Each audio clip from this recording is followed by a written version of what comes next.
კუროში, როდესაც ხვდება ქირონი, ან მეორე სახლში, სხვათა შორის სახლებში კიდე ცოტა სხვანაირად მოჩაოს ვიდრე ნიშანში, მაგრამ ყველა ვარიანტში ეს არის ფინანსების ან სიყვარულის მიუღებლობის ტრამვა. შეიძლება მაგალითად კუროში ზოგადად, ხო, თან ძლიერად არის აქ ქირონი მაინც ასეთ ისე. აქ შეიძლება იყოს ტრამვა, რომ იყო ან მოდი ესე ვთქვათ, ფინანსებთან დაკავშირებული პრობლემები ოჯახში, ბავშვობაში, ან იყო, როდესაც აი ვენერა მართავს კუროს მაგალითად და სითბო, სტაბილურობა, სიყვარული, სიმშვიდე დააკლდა ამ ადამიანს. ხო, ვიღაცისთვის იქნებოდა ტრამვები ფულთან დაკავშირებით, ვიღაცისთვის იქნებოდა პირდაპირ სიყვარულთან, ხო, სითბო არ იყო ოჯახში სიტყვაზე, ან იყო რაღაცნაირად ღირებულებებთან პრობლემები. ხო, აი შეიძლება ზოგს კონდეს მაგალითად, რომ მე ტრამვა მაქვს, ჭრილობა მაქვს, რომ თითქოს მე თუ ფული არ მაქვს, არ ვარ ღირებული. ზოგს ეს მომენტი აქვს ხოლმე ხა ჩემი პირად გამოცდილებებშიც.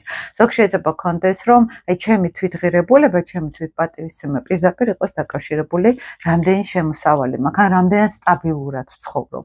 აქ მატერიალურ ფინანსებზე არ არის მარტო ლაპარაკი, შეიძლება იყოს აქ სტაბილურობის მოთხოვნილება, შეიძლება იყოს შიში მთავარი, რომ ეს რაღაც სტაბილურობა არ დაირღვეს, ეს რაღაც სიმშვიდე არ დაირღვეს ჩემ ცხოვრებაში, ხო, რაღაც ისეთი არ მოხდეს, რაც სტაბილურობას დამინგრევს, ხო? და ამას შემოაქვს აუცილებლად გარკვეული ჭრილობები, შიშები და სხვათა შორის ძალიან კარგები არიან ხოლმე ფინანსურ მრჩევლობაში, ეს როდესაც ქირონი ან მეორე სახლში ხდება, ან კუროში მაგალითად ძალიან კარგად შეუძლიათ ადამიანებს ისეთ რჩევები მისცენ, რომელიც მათ ღირებულებას გაზრდის შინაგანად. ფინანსური მენეჯერები ძალიან კარგები არიან მაგალითად პირად ურთიერთობებში ძალიან კარგი მრჩეველები შეიძლება ეს ადამიანები იყვნენ.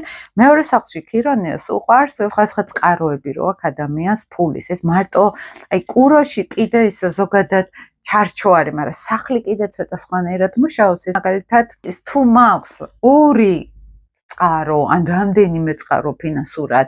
ახლა ძალიან ესე ასტროლოგები ხურდავდებიან ხოლმე, რამდენიმე ბარათი უნდა კონდეს ესეთ ადამიანს მაგალითად, ხო, ესე საკრეტო ბარათი, მაგრამ რამდენიმე შემოსავლის წყარო საკმაოდ კარგი იქნება ხოლმე. ქირონი აბევრებს ყველაფერს და უნარებსაც ზრდის.